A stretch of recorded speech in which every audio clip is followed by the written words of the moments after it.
First story is titled, Am I the a-hole for telling my brother the reality of getting married young? I'll keep it short. My brother is 19, as is his girlfriend. The two are currently engaged. She wants a quick wedding, and he asked me for advice. I, 30 female, got married at 18. My husband and I are still together, so I assumed my brother thought we were perfect to ask. My brother asked me what getting married so young was like, as he assumed everything would be exactly the same as it is now except he'd be married. I told him no, everything changes. I basically told him that being married no matter your age is hard, and even more so when you're young. Every decision you make isn't just about you, but also your spouse. You combine more things, such as money, and you sacrifice a lot so you can reach a comfortable compromise. I said, yeah, there are a lot of positives, but being married is a lot different than being engaged or just dating. I said he needed to be prepared as it was a life commitment, and to only do it if you really think you can make it work. I guess he wasn't expecting my brutal honesty, as all of a sudden, the idea of him and his fiancée getting married was shot down by him. Now, I've got my parents and her family telling me how much of an a-hole I am, because I'm preventing them from doing what they want to do. Now for the top comments. Not an a-hole. He asked and you delivered. Getting married at that age is something that shouldn't be rushed into, and it's good you told him straight. It sounds like if that's the parents' reaction, they expected your brother and his girlfriend to rush into a marriage she clearly doesn't want or isn't ready for. Yeah, I'm really wondering why the parents are so keen for their kids to be married so young. Definitely not an a-hole. You were honest and gave balanced advice. It sounds like he had a romanticized idea of marriage and you gave him some much-needed clarity. Not an a-hole. He doesn't want to get married so young and is looking for confirmation. At least that's what I read from his reaction. How has he treated you since? He has been completely fine. He hasn't really been talking about it though. Not an a-hole. Anyone who can be talked out of marriage in a couple of conversations about the realities of commitment and responsibility should not be getting married. Yeah, I was going to say, what Opie wrote in the post isn't even bad. If they're engaged, ideally they should already be thinking of themselves as a unit and making decisions for the good of both people. Now for the next story. Am I the a-hole for telling my brother he needs to accept the fact he's poor? I'm 8 years older than my brother, who's in his second year of university. I was lucky enough to have my parents be in a position to pay for everything, as well as send me money weekly. This meant I graduated with zero debt and was able to travel. I didn't have to work, but I did because I enjoyed bartending work. I'm aware of just how lucky I was. I'm not denying it. However, since I've finished uni, my parents' fortunes have taken a turn for the worse. Due to my father's illness and a variety of other factors, my parents are unable to finance quite the same lifestyle for my brother as they were for me. Now, to be clear, it's not as if he's on the breadline. In the UK, university is £9,250 a year, which is paid for by the government and repaid after graduation, and only on what you earn over £21,000 a year like a graduate tax. He also has a maintenance loan of around £6,000, often used for day-to-day expenses, which is repaid in the same way. He's at uni for roughly 27 weeks a year, so that amounts to £220 a week. There's also his rent, but I pay that and he won't need to repay me. With all this said, my brother keeps complaining how he has no money and that he can't do anything. He complains to our parents, who are stretched thin, so won't be able to help and causes them stress. He complains to me, asking me to send him money, despite the fact I pay his rent and phone bill. Eventually, I became so irritated by his incessant complaining that I warned him that if he were to ever complain to my parents, I'd cut him off. I told him £200 a week was more than enough to live on, and if he was adamant about not being able, or wanting, to work, he'd have to accept being poor and set his expectations low. He didn't take this well and accused me of not being able to understand his position, as I was able to do pretty much what I wanted at uni, and how it isn't fair how he can't do the same. I said, well, it might not be fair, it is how it is, and he had to move on. Now for the top comments. Not a a-hole. Rent is typically the biggest monthly cost and he doesn't have to pay it. And he doesn't have to pay for his phone, so basically he has £200 a week to spend on food and necessities. That's plenty. If it's not, he can get a job and live within his means. Not an a-hole. I'm a grown adult supporting a family and don't spend the equivalent of $275 on food and random stuff every week. That's nearly a full-time minimum wage job in the US. $275 times 52 weeks is equal to $14,300 divided by 7.5 per hour. Federal minimum wage is equal to 1,972 hours. Full-time is 2,080. I'm not saying anyone should ever try to live in US minimum wage because our economy is literally a joke. But the point is, $275 a week is dang good money for an unemployed college student. Not a day-hole. £200 a week? I lived off £3,000 a month after rent, and I felt rich in comparison to a lot of my friends. It's unfortunate that he hasn't been able to have the same experience as you, but in comparison to most people at university, he is very wealthy. Mate, I thought this exactly. My student loan left me with £75 after rent, and I got a job to up my amount to £350 a month. I was far from the most strapped for cash. Not a hole. Your brother may have a worse experience than you did, but it doesn't give him the right to complain and demand so much from you when your whole family's already doing their best. You didn't mention anything about him working or anything, so I won't assume, but maybe he should consider trying to give his fair share of labor. The next story is titled, Am I the a-hole for not apologizing for yelling at my aunt who made me homeless? I'm female 23 and my boyfriend is 24. February of last year, when universities closed, I found myself in my hometown without anywhere to live. Was in a dorm as a resident assistant. My boyfriend's lease was up and he was having trouble finding a place.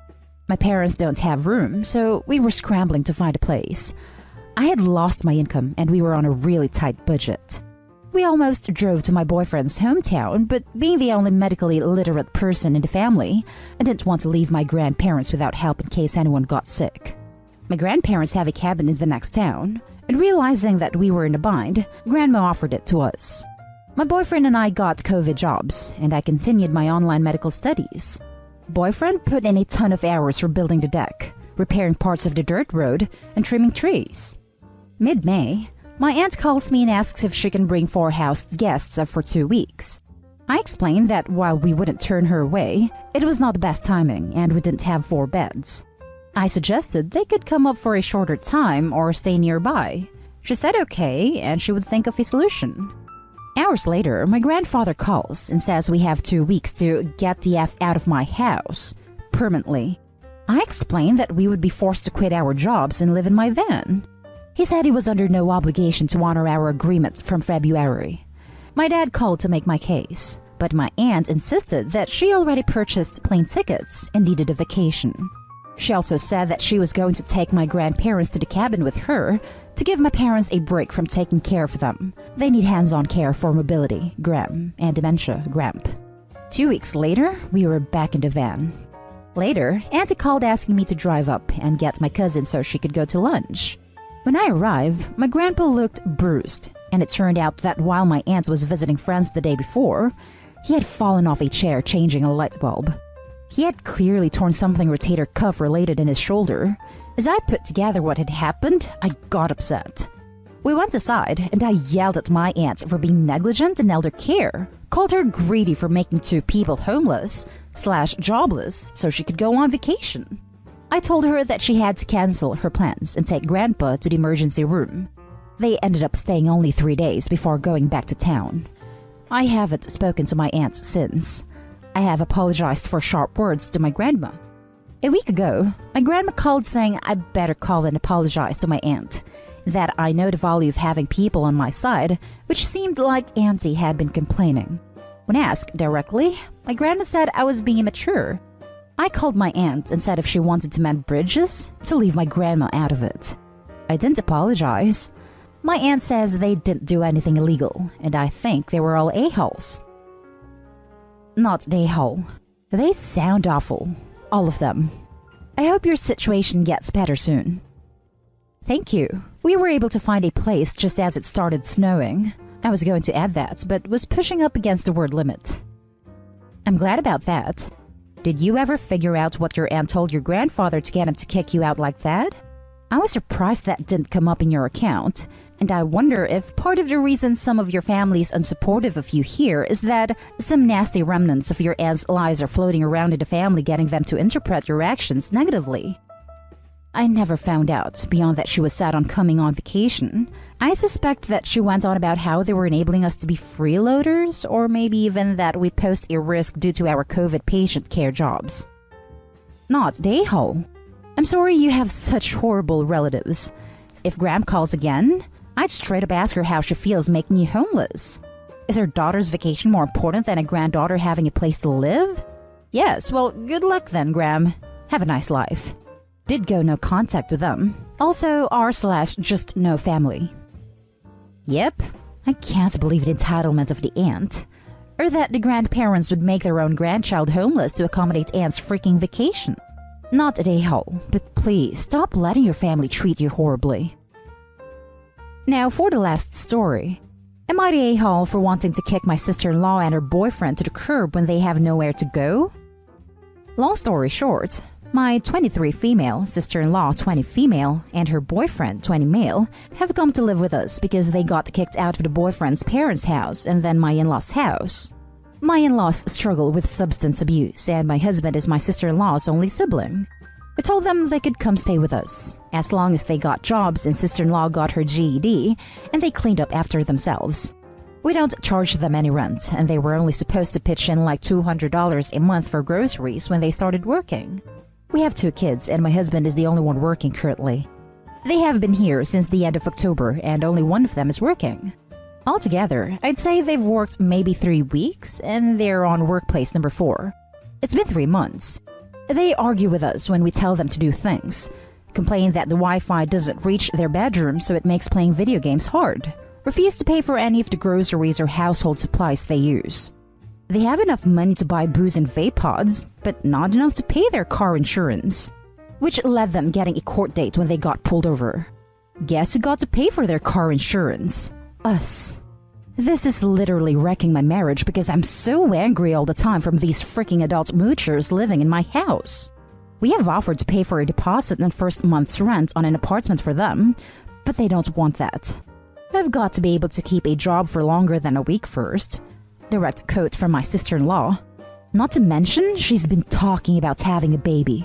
I've tried nicely talking to them. I've tried being hard on them too, and nothing is working. I'm done, and I want them out.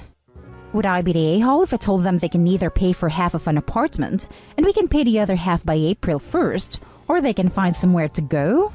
Either way, they're getting the hell out of our house, even if it's to the streets. Now for the top comments. Not a a-hole. You've offered 2 months of free rent for their own apartment. They don't want to work. Kick them to the curb because then it'll be, would I be the a-hole if I kick my pregnant sister-in-law and husband to the curb? I still remember that AITA about some family member/relative who moved in with their significant other and coincidentally, after being asked to move out after overstaying their welcome, announced they were pregnant and acting like they were going to be staying after all. Not the a-hole. Your offer is much more reasonable than the offer I would make them. When even their parents won't let them freeload anymore, it sure as hell doesn't make it your problem. Would I be the a-hole if I told them they can either pay for half of an apartment and we can pay the other half by April 1st? What is wrong with tomorrow, or the other day after that? Why are you waiting until April 1st, Opie? You said yourself that it's ruining your marriage. You really think you have another month and a half to spare? Tell them to get the hell off and save your marriage. Not the a-hole. Not the a-hole. It's time to sit down with your husband and draw your boundaries. Your sister-in-law is ruining your family dynamic and mental health, and husband needs to step up and put you and your children first. Give them a 30-day eviction and call it a day. You don't owe them rent or a deposit. The only people you owe anything to are your young children who need every bit of your family's limited resources. Let the 2 adults figure their own lives. Every dollar you waste on sister-in-law is money that could go towards your children's or your savings/retirement. I get your husband feels obligated to her because of their shared trauma from terrible parents, but at the end of the day, you and your children need to be the #1 priority. Am I the a-hole for laughing at my sister? This happened back in December, but I'm still getting crap for it, so now I'm asking here. My 23 male sister, 24 female, has been dating this guy, 24, for about 10 months, and she shouldn't be. She's constantly testing him to see if he'll cheat or lie, and no matter how many times he passes her test and says that he, rightfully, doesn't like the tests, she'll still say she can't trust him but also won't break up with him. Our family have told her to stop the tests, and so have some of her friends, but her logic is that if he loves her, then he'll know that she needs to be able to trust him. He went out with some friends and mentioned it so she'd know he wouldn't respond for a while, and my sister, who knew some people who were going to the same bar that night, not many options, told a girl she's kind of friends with that he was single and interested in hooking up to test him. Again. Boyfriend apparently gets hit on, realizing it's a test again, leaves the bar, calls her, and asks if it's a test. And when my sister tells him that it is, he dumps her and says he's either going to hook up with a woman who flirted with him if she's still up for it, or find someone else to hook up with since he can't handle my sister's crazy anymore. My sister is very upset and he hangs up on her. So she goes to our family in the main room, mom, dad, me, to tell us what happens, and says that he cheated and now the relationship is over. We're all obviously upset for her, and then we get the actual story out of her and I just laughed in her face because she lied. She caused a breakup, and it was what everyone warned her would happen if she kept testing him. I was called every name under the sun by my sister, and our parents said that even though she was in the wrong, that I should have been sensitive to how she was feeling and kept my thoughts private. And because I didn't, I'm an a-hole. Am I? Now for the top comments. Not a-hole. Play a stupid game, win a stupid prize. And quite frankly, testing your partner's loyalty is pretty stupid in my opinion. You either trust them or don't. Yep, I honestly don't know what she was expecting doing that. How in the world she thought he'd just be okay with that over and over again. Some people can just be unbelievably dense. Oh yeah, no surprise there. The sheer volume of stupid is thick here. And yeah, it probably stems from an overwhelming lack of self-esteem, but geez. When everyone, from boyfriend to your mom, says stop doing this is gonna dump you and you continue, it's your own damn fault. I honestly don't know what she was expecting doing that. To break his spirit slowly over time, and get away with more and more in the future until he is a shell of a man, and she can do what she wants whilst he pays for everything because he genuinely believes he will never do better than her. Psychological mistreatment is a very real form of domestic abuse. Not a-hole. Your sister is an idiot who lacks the maturity necessary to be in a relationship. Would it have been kinder to keep your thoughts to yourself? Maybe. But holy hell, this chick had it coming. But even though it would have been kinder, she wouldn't have learned her lesson. She would continue the testing game with the next Joe that comes knocking. Sometimes you gotta be harsh for people to face reality. Like you said, she had it coming. Next story is titled, Am I the a-hole for getting married before my sister after she announced her wedding first? I really feel bad and don't know if I'm the a-hole and how I could make everybody happy. So, my 25 female sister, 27 female, and I were as children always very competitive in sports/grades. But as I got older, I didn't want that anymore. So I changed to a different sport and studied something completely different than her. She then started to get competitive with our personal life, and she was always very passive-aggressive about me having a boyfriend first. Later, I moved together with my boyfriend and she made mean comments about it all the time. After a while, she found her perfect match and things got easier. I knew that she wanted to get married first and be the first one to have children. And it didn't bother me at all because I'm in no hurry. Last Christmas, she announced that she was getting married in 2023, and I was really happy for her. Then at the beginning of this month, my boyfriend, 26, and I got a call from his younger brother, 24. He was informed from his doctor that he has a very aggressive disease. We couldn't believe it, and went to his home to be there for him. My boyfriend was his best man for his brother's wedding. Their dad died when they were little, and they were very close. It meant a lot to him. Last week, my boyfriend asked me if I would marry him. He said that he could understand if it's not that romantic, but he said he wanted to marry while his brother is here, and to have him as his best man.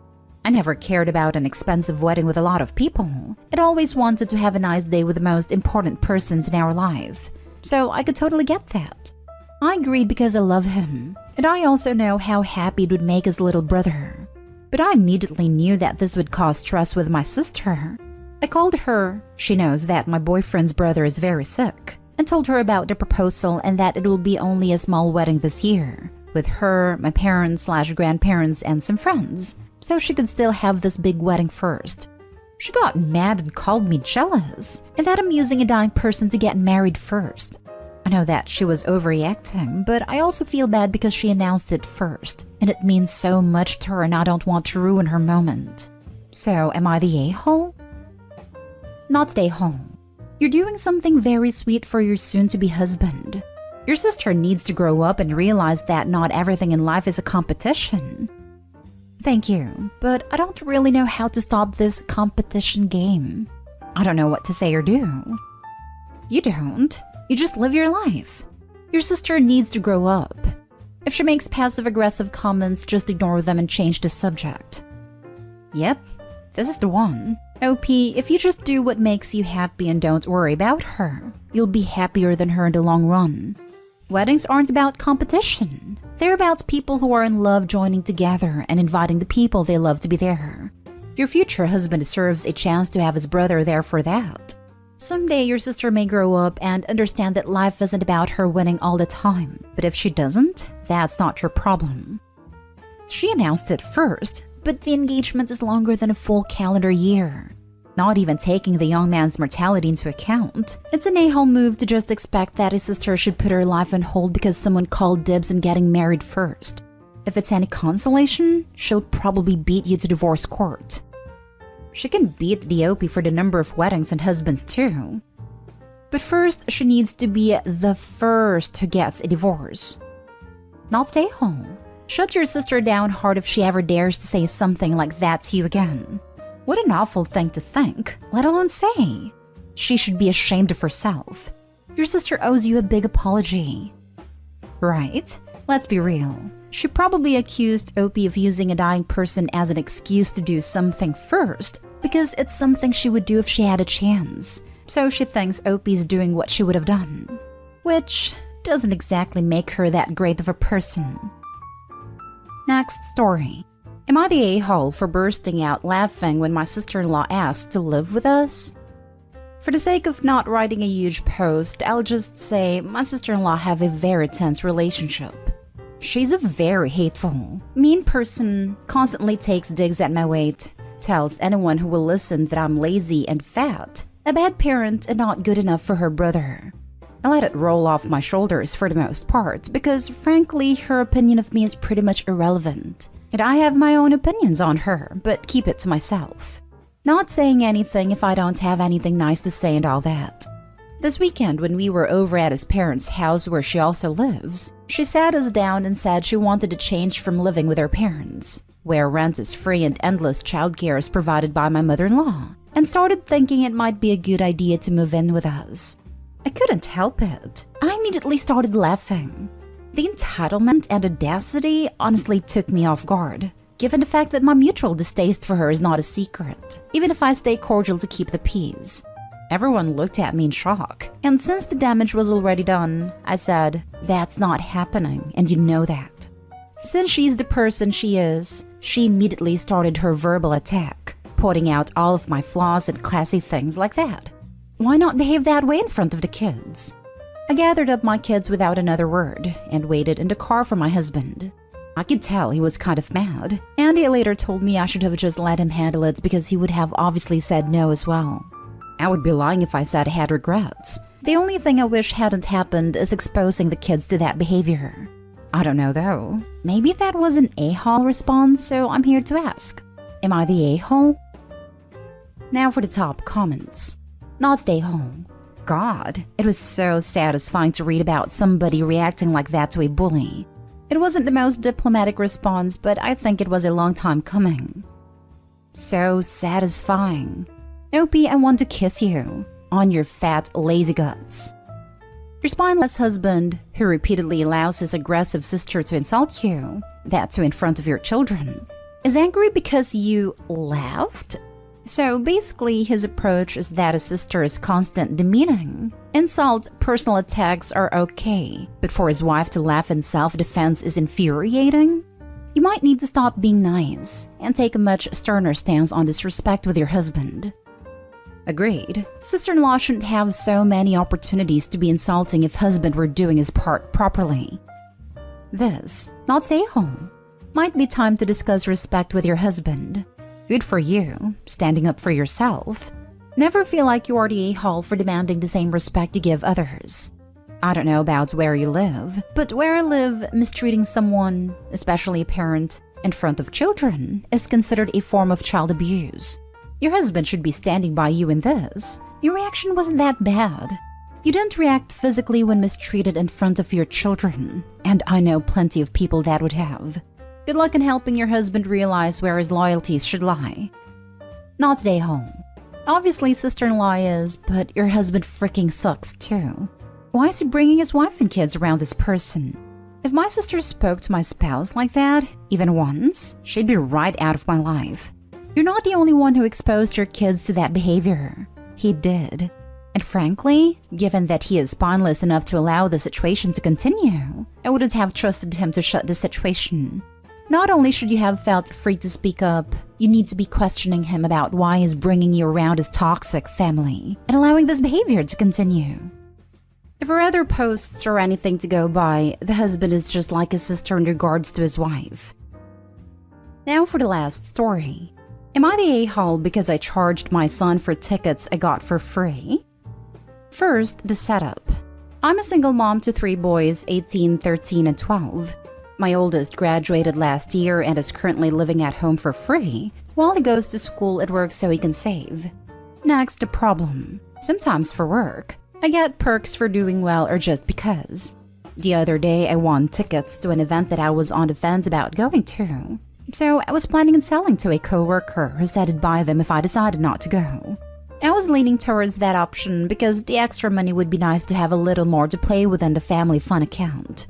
Anyway, before I could sell the tickets, my oldest son saw them and asked me for them so he and his girlfriend could go.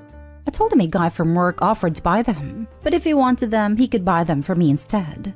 My son told me he didn't have the money in his budget for them, but he really wants to go, and if I could just give them to him. I said no, that this is a part of being adult, sometimes you just can't afford things. He pleaded some more and I felt bad, so I said he could buy the tickets by watching his brothers while I went on an overnight with my sister. I don't like leaving the youngest two by themselves overnight, but I'll even throw a $50 gift card so they could get something to eat before. He agreed right away, and I gave him the tickets. I thought it would be a win-win-win. My son goes to the event and they have a great time. When the weekend of my overnight comes, I get snacks and leave pizza money with a note to everyone, one with all the info we discussed along with the name of the hotel. Then I leave before the boys get home from school. I'm at the hotel having a good time when I get a call from my 13-year-old telling me they don't have enough money to order the pizza they want because their older brother took his share of the pizza money to go have dinner with his girlfriend. I give the two my credit card number, hang up and call their brother who doesn't answer. After repeated and answered calls, I get nervous. It made my sister check out and take a cab to my house because we had both been drinking.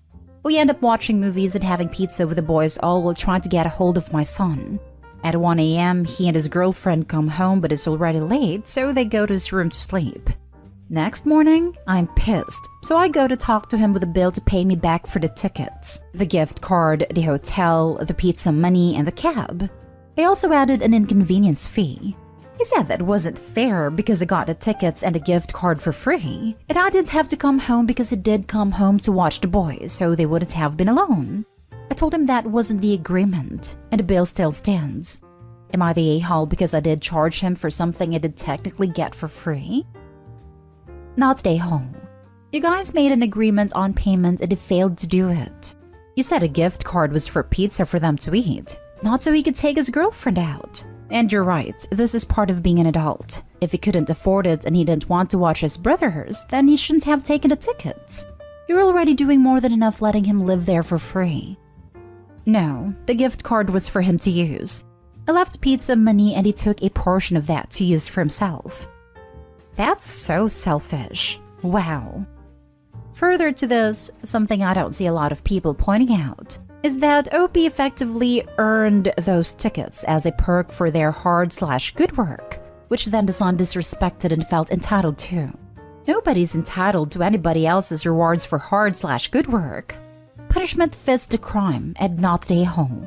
Plus, he knew why OP was calling and clearly chose to ignore them. Or he needs to be asked what if there was an emergency with the 2 minors left unattended and the phone call was important. Okay, so I was totally going to call you an a-hole until I read a part about him earning the tickets, then going out instead of watching his siblings. Not the a-hole. He reneged on the deal and didn't come home until 1 a.m. Even worse, he took part of the pizza money instead of just using the $50 gift card already given to him. Not the a-hole. I would say slides a-hole if you straight up charged him. But you were very generous to let him pay you by way of babysitting, and he completely disrespected your agreement. Charging him as punishment was totally reasonable. The son is 18 and living rent-free at home. He was in no way entitled to those tickets. Selling them to a coworker or son would in no way be an a-hole move. Not even a slight a-hole. Although I personally think the compromise with tickets for babysitting was genius. I was arrested for a crime I didn't do, based on false evidence. Charges were dropped, but my pets died while I was in jail, and I've been unemployed over a year as a result. Is there any recourse? A little over a year ago, the police rang my doorbell at 2 in the morning and arrested me when I answered the door. I got to jail around 3 a.m. and stayed in the waiting area until 10 p.m. that night. I had no food that entire day. I was then moved into a jail cell where I was held for 2 days. I finally got to see a judge who informed me that I was arrested for sexually assaulting someone. I also got to see a social worker that day who helped me call a bail bondsman. We got that sorted out, but it took another 1.5 days for me to get released. I was in jail for a total of 5 days. Apparently, the reason I was in jail for so long and things moved so slowly is that the jail has a policy of only moving inmates in certain minimum group sizes. Crime was so slow that they weren't hitting the group sizes for a long time. That's why I sat in the waiting room all day, and why it took 4 days to get to a judge and be released. When I got home, I found my 2 cats dead. I think they died of dehydration. I was also fired from my job because my arrest was publicized. I hired a criminal defense lawyer. What we discovered is that the victim of this crime gave 3 totally different descriptions to the police when she called 911, the next day when she talked to an investigator, and a few days later when she remembered the details about me. Each description of the person and the car they drove was completely different. Ultimately, the case got dropped because I had a very strong alibi. My security cameras showed me and my car at home while the crime occurred. It's been 16 months, and I still haven't been able to get a job because the news articles about my arrest are still at the top of my Google search results. I paid my lawyer to get my arrest record cleaned up, so I think I have a clean background check, or at least will at some point soon, but I still can't even get a company to interview me due to the news articles. I spoke to my lawyer to see if I have any legal recourse for any of this. To me, it seems like incompetent detective work led to my life being destroyed. My pets are dead. My career has been destroyed. I'm unemployed. I'm publicly humiliated. My attorney says there is nobody to sue here. Apparently, this is how the justice system is supposed to operate. There was evidence from a victim. The police followed up with an arrest, and charges were dropped once they realized it was a mistake. Everything else that has happened is apparently just an accepted consequence. Apparently, it's also normal for victims of traumatic crimes to have memory issues and accuse random people after the crime occurs. Something about trauma causing false memories to be generated. Is this right? Do I have any recourse here? It feels like my life has been ruined, and I'm supposed to just accept it. Location: Texas. Now for the advice. The police have immunity, so there is no recourse there. Some mugshot sites let you pay to have the picture removed, so you can try that, and you can also pay to expunge the arrest and court record. Aside from that, all you can do is explain the situation to potential employers if it comes up on background checks. And as a more extreme measure, you can change your name to dodge the Google search results. Individual police officers have immunity. The police department or city does not. Even if the officers had acted appropriately in regards to his pets, the career issue is really the news article. Even if he has his record cleaned up, that's outside of what the courts can do. But as long as they reported the facts, arrested for X, I mean, it's the truth.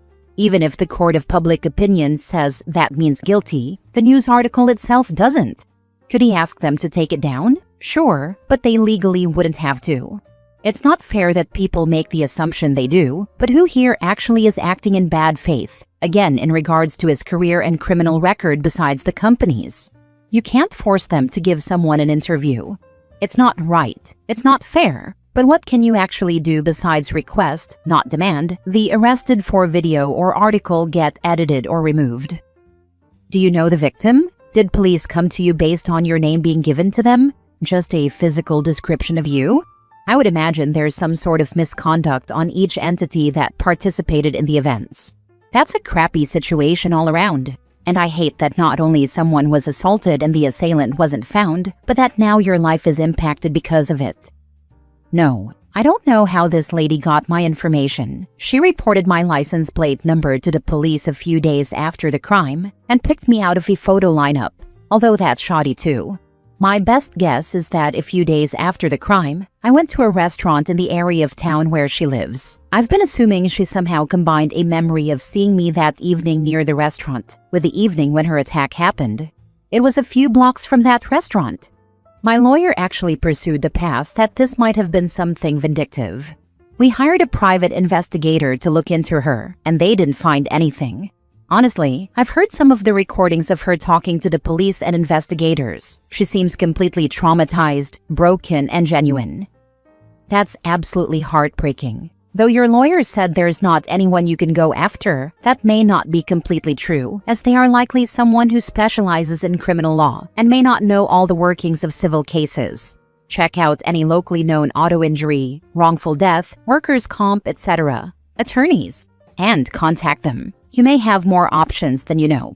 Plus, some of the better-known attorneys won't charge you up front and will just take a percentage if the responding party settles or the judge rules in your favor. While at this point in time your name may be tarnished, your life will continue.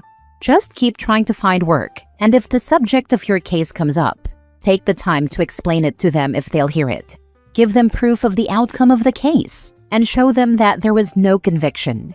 Worst case scenario, you may have a period where you have to work construction or in the restaurant industry. I'm unsure of Texas laws, but in Missouri, the "have you been charged with, convicted, pled guilty to" questions go back 7 years. Also, keep an eye on smaller businesses who are hiring, as they are less likely to have rules and regulations that many corporations have, which are unfriendly towards people who have been in the legal system.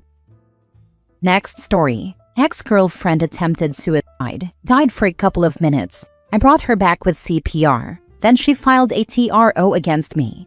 I defended myself in court and won without a lawyer.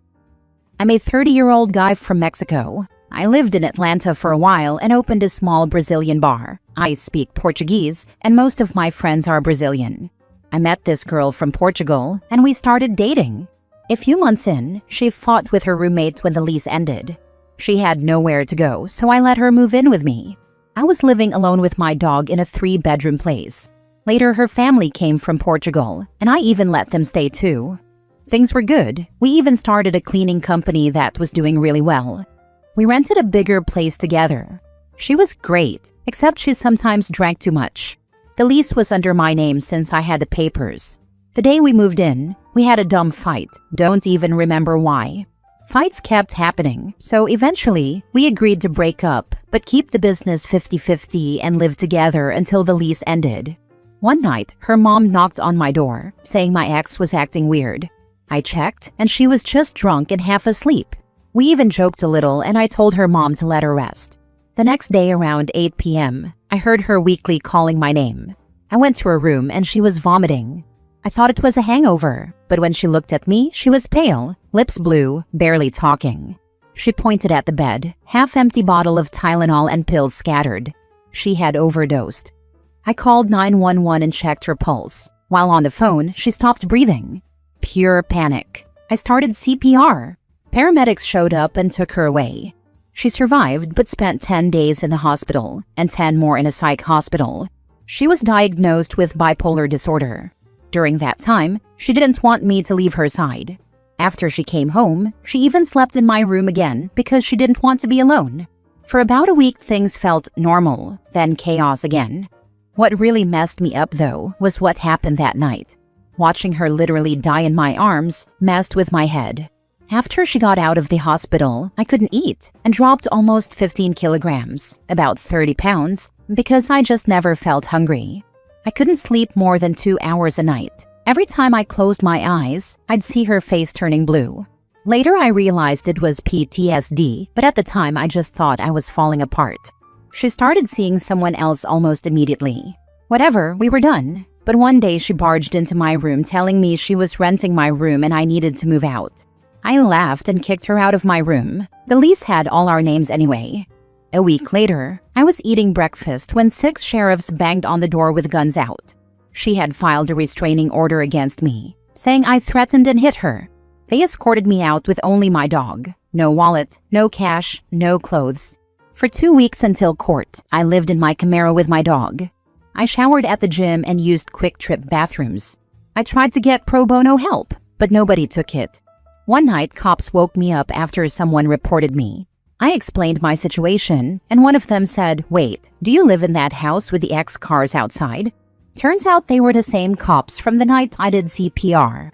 They couldn't believe it. They gave me the report number and their names and said they'd testify if needed. Court day came. She had her family, 3 friends, and a lawyer. I had just me, LOL. I was nervous as heck and thought I was screwed. But in the end, the judge didn't believe a word of her lies. The judge even warned her not to use the court system for revenge again, or she could face charges. I walked out relieved, but when I got back home, my room was emptied. Cash, cards, passport, visa, gone. My flight back to Mexico was in a couple of days anyway, so I ended the lease, paid the penalty, donated my stuff, left my car outside, and went back to Mexico. What a nightmare. Everything was fine except she sometimes drank too much. Red flag number 1. Either they address it or it escalates. Sorry you learned that in a real hard way. Hope things are going better for you now. Totally agree. Trying to play superhero and save everyone isn't for me anymore.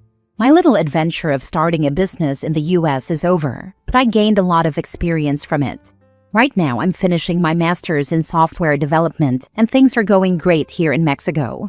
Thanks for reading. That just sucks. The justice system in the US is top-notch, right?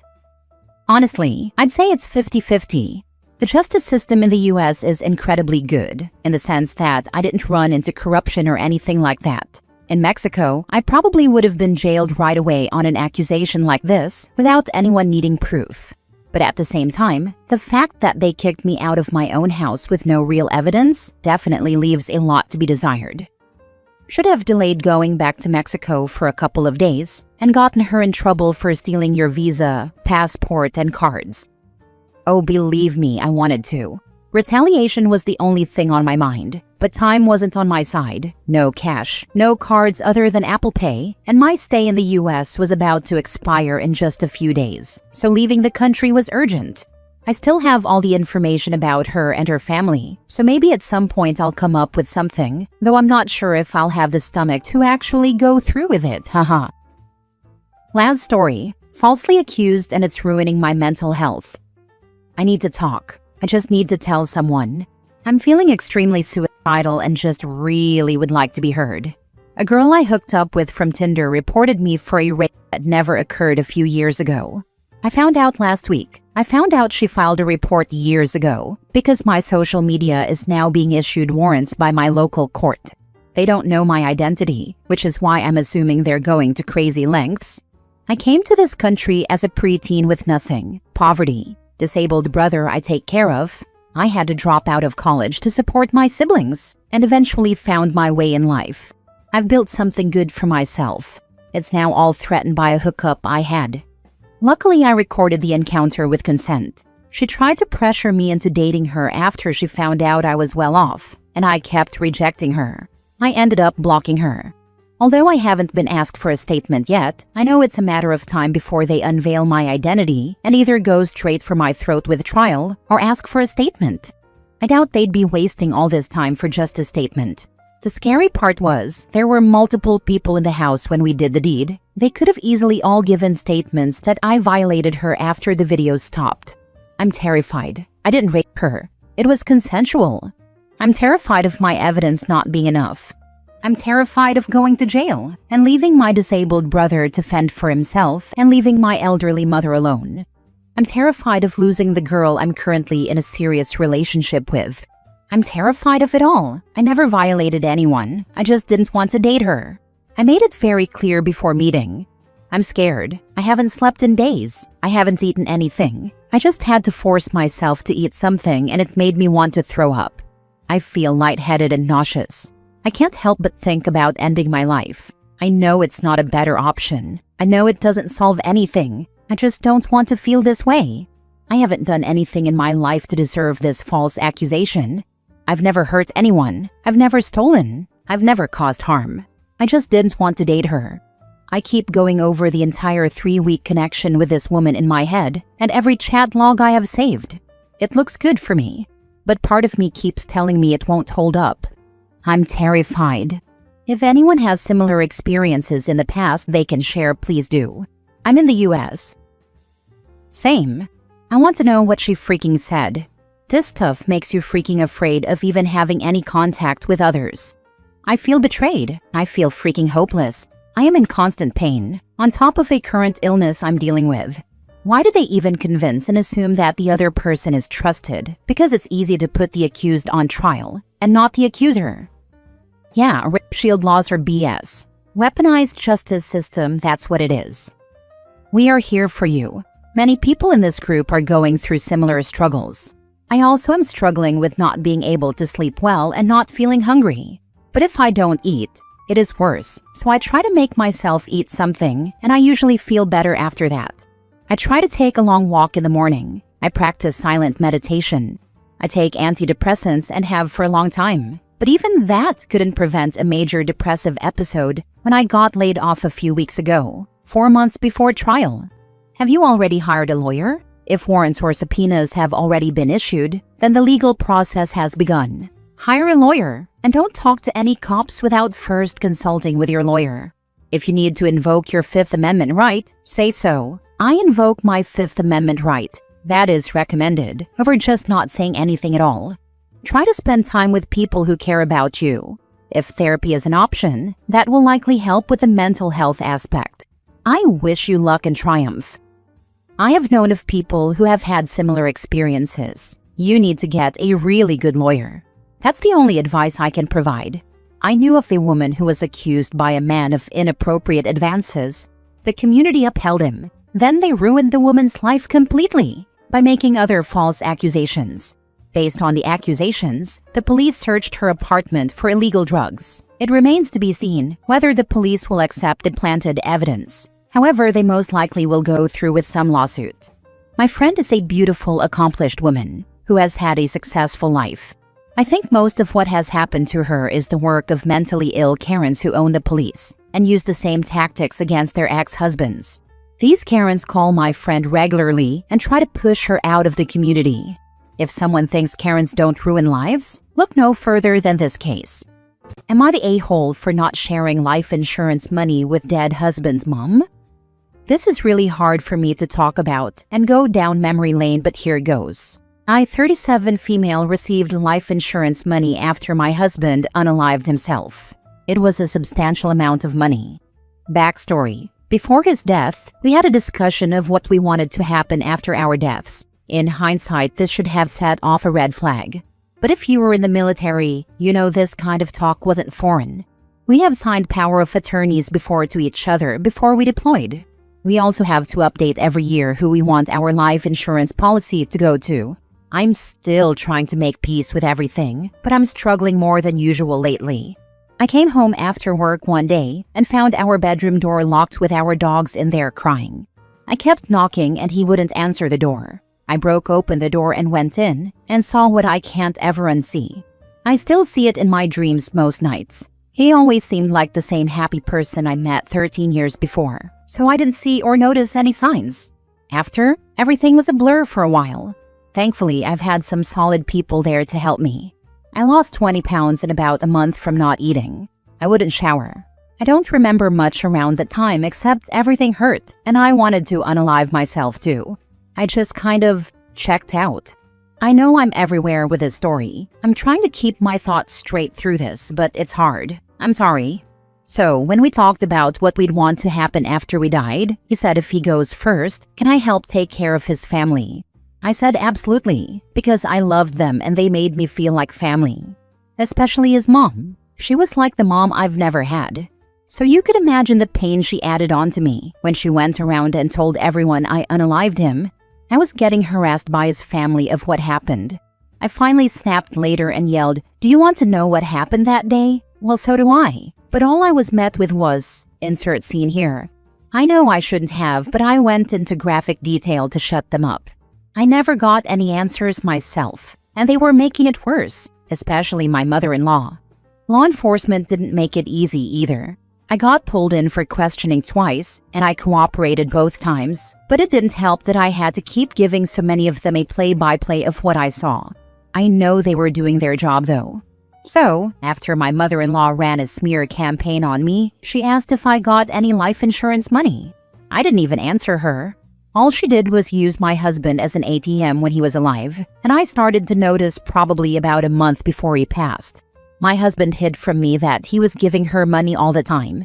We had a joint account we put money for all our bills and household expenses in, but whatever was left over of his and my paycheck, we did whatever we wanted with it.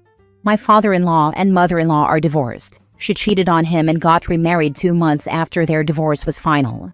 I did give my father-in-law money because he was the only one that still stood by my side and tried to help protect me as much as he could from her and her side of the family. He wasn't even aware that I got any money until after I gave him a substantial amount. He tried giving it back, but I refused. I get it. She's a grieving mother trying to find answers and needs to blame someone, but she caused me so much pain that I don't want to help her at all. Honestly, I don't know how I'd react if I were in her shoes, but I'd like to think I wouldn't act like she did. She was also not the one in my shoes that has to push through and set up the funeral arrangements, pay off his debts, and live in the same house with all those memories and surrounded by all his things. I didn't throw away his toothbrush or sleep in our bedroom for almost a year. I blocked her a long time ago, but should I reach out to her to give her a cut of the money and then cut all ties again, or should I just keep her blocked? I'm afraid to open that wound again, but I want to know if I'm doing the right thing. Am I the a-hole? Now for the top comments. Not the a-hole. You don't owe her anything at this point. She turned it ugly. She faffoed. Blaming you for your husband's death is beyond the pale, especially when you are the one who found him. Sometimes we never know what demons another person is facing, as they hide it so well from everyone. If you can, get therapy to help you with the PTSD of this whole ordeal. She deserves nothing from you. Please take care of yourself and your dogs, as they are probably traumatized as well. I wish you well in your journey. The mom is mad her ATM is gone. Bingo. She's probably so pissed she didn't get any cash from him, or things like alimony from the father-in-law, so she's trying to manipulate more cash any way she could. Not the a-hole. Keep her blocked. What do you have to gain by unblocking her and giving her money? If your husband wanted her to have it, he could have her in his will, but he didn't. Take that insurance money and get yourself some professional help. OP should also move out too, for her mental well-being. I've been thinking about it. I want to move home closer to my family, but for some reason it's hard for me to let go. Sometimes it feels like it's all I have left with him. Your husband will always be with you. He wouldn't want you unhappy as well. Edit. Thank you guys for responding. It definitely helped me. I'm in tears. I didn't know so many people I've never met could care. I was starting to think I was being selfish. I did pay off the house and our vehicles. I gave some money to his dad, and what's left has been sitting in my bank account that I haven't touched. Some of you said that I could possibly donate, and I think that's a great idea. I also still talk to my father-in-law. He still has not asked for anything else. just for me to visit every once in a while. Also, any service member reading this thinking, well, at least my family will get something when I'm gone, is not the right answer. I would gladly give that money back if I could save him, and I'm sure your loved ones will too. Please do not do this to your loved ones. This includes the brothers and sisters you made in the military. Don't hurt them, please. Oh, I forgot to add this, the cherry on top with mother-in-law. She tried to take my dogs, but the guy I worked with that was watching them told her to get bent. They are happy and healthy, and I spend a lot of my time outside with them. Next story. Am I the a-hole for leaving my sister-in-law's house after she invited me over to not be alone, but just wanted free childcare? I, 25 female, had to put my cat down unexpectedly, and it has completely shattered me. He wasn't just a pet, he was my best friend, my emotional support, my companion through everything. I've had him since I was a teenager, and I loved him more than I can explain. Making the decision to let him go was the hardest thing I've ever had to do. I held him in my arms at the vet while he passed, and I genuinely don't know how I made it home after. I cried all night. I didn't sleep. I didn't eat. I took the next day off work because I couldn't even function. I was in absolute pieces. That day, my sister-in-law called and said she didn't want me to be alone and invited me to come over. I was hesitant, but also grateful that someone seemed to care. I thought I'd be able to just sit quietly, cry a little, maybe talk about him if I needed to, basically just exist around someone so I wasn't drowning by myself. But the moment I got there, it was clear that not being alone actually meant helping her with her kids. We immediately left to pick them up from school. Her son didn't want to get off the jungle gym, and when I just stood there, sister-in-law got annoyed that I wasn't physically removing him, even though I could barely stand upright without crying. Back at her place, she told her son I would help him with homework while she made dinner. I tried to gently bring up my cat once or twice. I honestly just needed to talk about him, and each time she cut me off with, "You're just having a moment," or said we didn't need to dwell. I felt completely dismissed. Then her son needed help in the bathroom, and she asked me to do it. I don't know if she realized, but I'd been crying on and off the entire time I was there. I hadn't been able to think straight since yesterday. I wasn't even sure why I agreed to come, and now I was being asked to play babysitter while grieving the most traumatic loss I've ever experienced. At that point, I just stood up and left. I didn't say much. I didn't trust myself not to sob or scream. I just got in my car and went home. Later, she texted me saying I upset her kids by storming out, and that she was trying to help me take my mind off things. But I don't think she ever actually saw how much pain I was in.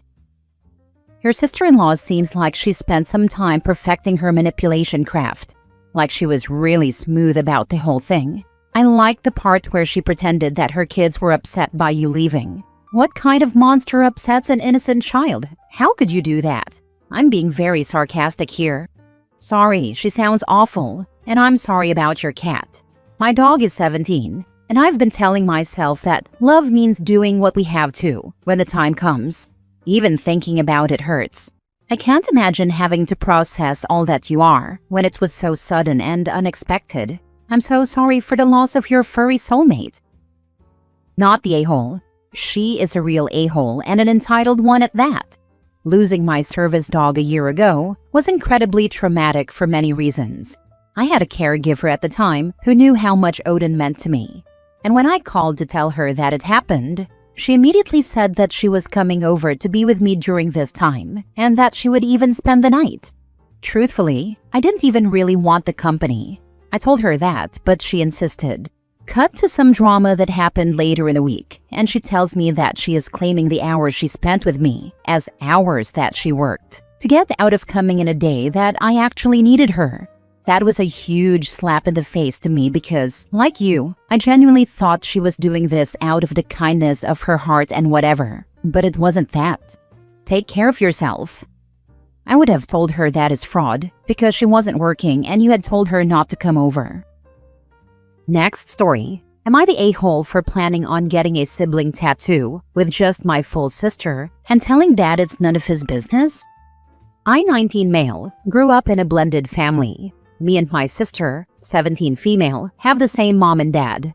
After our parents' divorce, Dad remarried and blended us with his wife and her kids. 16, 15, and 13 are their current ages. Then my dad and his wife had kids together, and I have two half-siblings, 11 and 9. My sisters and my mom died when we were 11 and 9, and we went from every other week at each house to living full-time with a blended family. This got brought up when Dad found out me and my sister have a sibling tattoo designed that we both want to get once she's 18. He found the draw-up of the design in my sister's room, and he was annoyed because it's just me and my sister. He called me up and told me he knew about the tattoo, and he didn't like that we were planning to get something like that. The reason he gave is we have more than one sibling, and doing this is like saying it's us against them, and drawing lines where there doesn't need to be any, and should be none. He said there is no difference in our family, and a sibling is a sibling. Then he lectured me on not feeling the same way. He knew this. We talked about it once when I was 14, and he lectured me on not being the same way with my steps and halves as I was with my sister.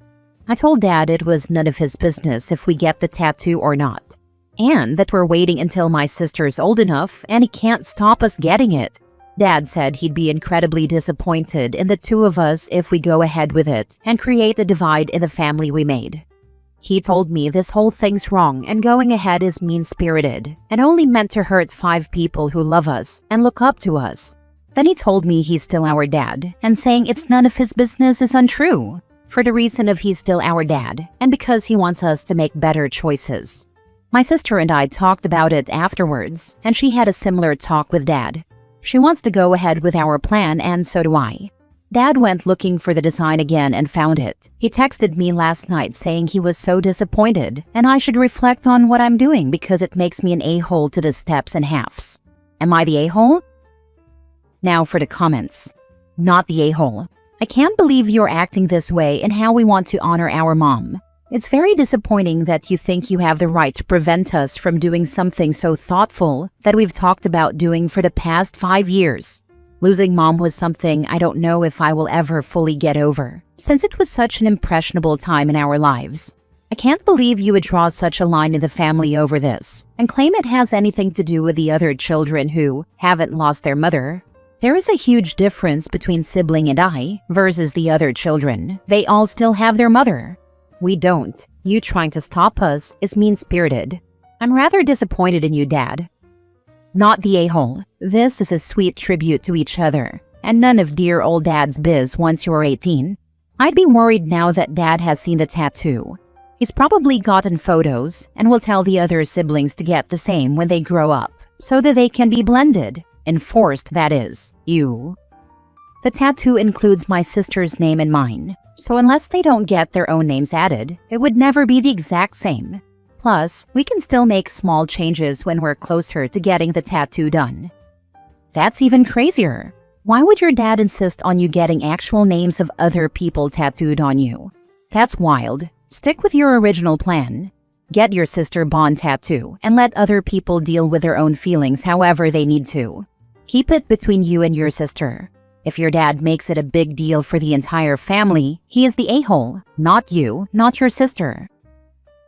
Last story. Am I the a-hole for planning to break up with my girlfriend while my kids are at their mom's because I just want peace in my own damn house? I, 33 male, have 2 kids, 5 and 9, and have been in a relationship for about 3 years with a 29 female who now lives with us. It started off fine, fun, a little chaotic, but I've always had a soft spot for people who need fixing. Yes, that's on me, I know. Long story short, she moved in a year and a half ago. Since then, my home, the place I built as a safe, stable space for my kids, has become an emotional minefield. My girlfriend has regular episodes where small things, like my kid not saying hi fast enough, trigger huge guilt trips, shutdowns, or silent treatments. Every week feels like I'm defusing a bomb. When she's not spiraling, she's complaining about work, her weight, her family, my kid's mom, the weather, my face. I don't even know anymore. And when I try to set boundaries or just ask for space, I'm hit with, "I'm not respected here. You never consider my feelings." Or the classic, "After everything I do for this family?" Here's the kicker. She's not the kid's mom. Their actual mom, my ex, lives about an hour away and we co-parent. I do 95% of the parenting, financially support the house, and keep the emotional landscape steady so the kids have some sense of normalcy. Meanwhile, my girlfriend contributes about 20% of the rent, zero emotional regulation, and a constant cloud of resentment if things aren't about her. I'm emotionally tapped out. I've already envisioned paying her to leave, literally offering her a few $1,000s just to move out peacefully when the kids are with their mom. I don't hate her. I just want to go to bed without bracing for impact. I want my kids to live in a house that doesn't silently revolve around managing someone else's mood. Am I overreacting for planning a quiet, structured breakup during summer break so I can finally feel like myself again? A breakup during summer break sounds like the perfect plan. It's like spring cleaning but for your emotional well-being. Who knew that out with the old could also mean out with a chaotic girlfriend? For real, it's not even cold to do it during summer break. It's strategic. The house will be quiet, no kid stress. He can finally exhale without dodging a guilt trip every 6 minutes. Happiness in order. Kids then yours. If she's making your life harder than it is, then no. Also, very respectful and mature for you to do this while the kids are away. If it goes well, have a nice meal with your kids and let them know. I too used to be attracted to crazy, but I decided in my 50s I needed to do better. Ended an abusive marriage and finished raising my kid on my own. Kid is now grown and a productive adult. I took some years living on my own in order to break that cycle and met a wonderful gal several years ago. Sometimes I feel like pinching myself. She's so normal and sweet, and I finally have a real relationship in my 60s that I only dreamed of before. Mutual respect and being prioritized are wonderful to feel and have. I'll joke a wee bit about my girlfriend being the family leader, but it's true. I'm very good with people and have the gift of gab and decent oratory skills, but she could charm a snake.